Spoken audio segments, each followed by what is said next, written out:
अस्सलाम वालेकुम, this is Manar Ashraf with floor planet and hope you guys are doing great. आज हम बात करने वाले हैं प्रोडक्ट पेटेंट के बारे में। तो उसके बारे में जो बाकी बेसिक चीज़ें हैं उनको हम देखेंगे, किस तरह से आप पेटेंट को देख सकते हैं और ये क्यों ज़रूरी है।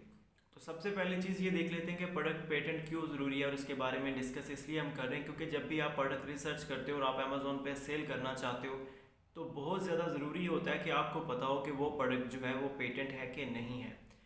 क्योंकि जब अगर कोई भी प्रोडक्ट पेटेंट होता है और वो बाद में अमेज़ोन के ऊपर उसको रिपोर्ट कर देता है, आपका कंपेटिटर जो भी वो बंदा वो सेल कर रहा था उस प्रोडक्ट को, आपके पास ज़्यादा ऑप्शन नहीं है। आपके पास ज़्यादा ऑप्शन नहीं है तो फिर आपके पास सिंपली ऑप्शन है, सिंपली ये होगा कि अमेज़ोन आपकी लिस्टिंग्स को रिमूव कर देगा, आपको एक राइट देगा अपील करने का। ऑनेस्टली आपको पता ही नहीं है किसी और का प्रोडक्ट, तो आप क्या उसमें अपील में जाओगे।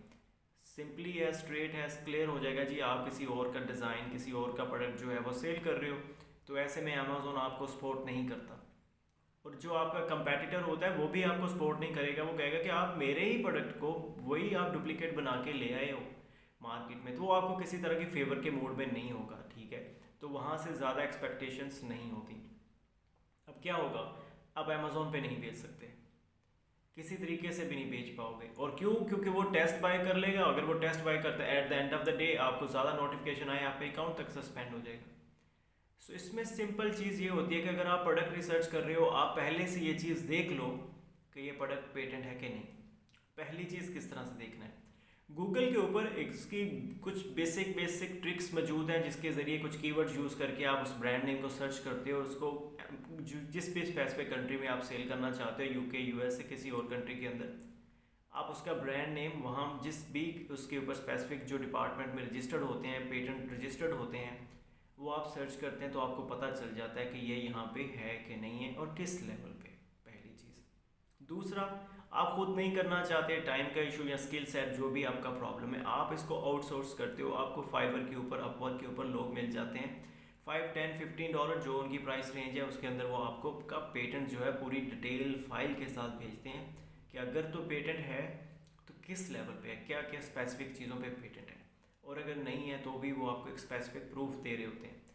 अब इन चीज़ों को आप क्रॉस चेक कर सकते हो, वैलिडेट कर सकते हो कि हाँ जी वो जो बंदे से आपने पूछा है उसका कितना एक्सपीरियंस है, आपका अगर कोई एक्सपीरियंस है। तो इस तरह की चीज़ें, या कोई थर्ड पर्सन जिसका एक्सपीरियंस, तो खैर ये यहाँ पे फिक्स हो जाती प्रॉब्लम।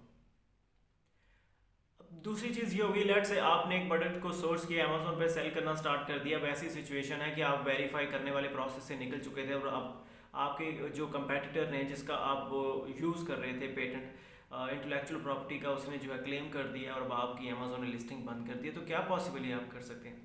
देखिए, मैंने एक प्रैक्टिस देखी है रिसेंटली, वो ये कि अगर आप उनको रीच आउट करें, आप उनको स्टोरी सुनाएं कि भाई मैंने किसी को हायर किया था, वो मेरे लिए काम कर रहा था, क्योंकि मैं बिगिनर हूँ, मेरा कोई एक्सपीरियंस नहीं है, तो उसने मुझे हेल्प की ये सारा कुछ करने में। अगर मुझे पता होता ये आपका पेटेंट है तो मैं करता ही नहीं ऑनेस्टली। तो ये चीज़ शायद वो कहीं मान जाए। मैंने देखा है बीच में से 2 से 3 केसेस के अंदर, एक में उन्होंने पूरा सपोर्ट किया है और उन्होंने कहा है कि आप जितने भी जो यूनिट बचे हुए हैं उनको सेल कर लो, नेक्स्ट नहीं ऑर्डर करने। ठीक है, लेकिन नॉर्मली बाकी में तो वो रिस्पॉन्स ही नहीं करते। तो ये एक वे है, लेकिन at the end of the day आपको ये चीज़ बड़ी देखनी पड़ती है। ये तो उन लोगों के लिए थी बात कि हाँ जी आप ला चुके हो, आप फंस गए हो, तो ऐसी सिचुएशन के लिए तो ये कर सकते हो आप।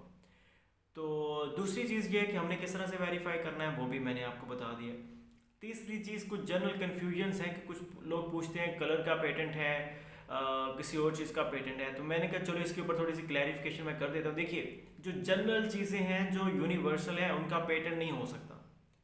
जैसे कलर्स, आप कलर का पेटेंट नहीं कर सकते, आप किसी को नहीं रोक सकते कि आपने रेड कलर नहीं यूज़ करना, आपने ब्लू कलर नहीं यूज़ करना, उसका पेटेंट हो नहीं सकता।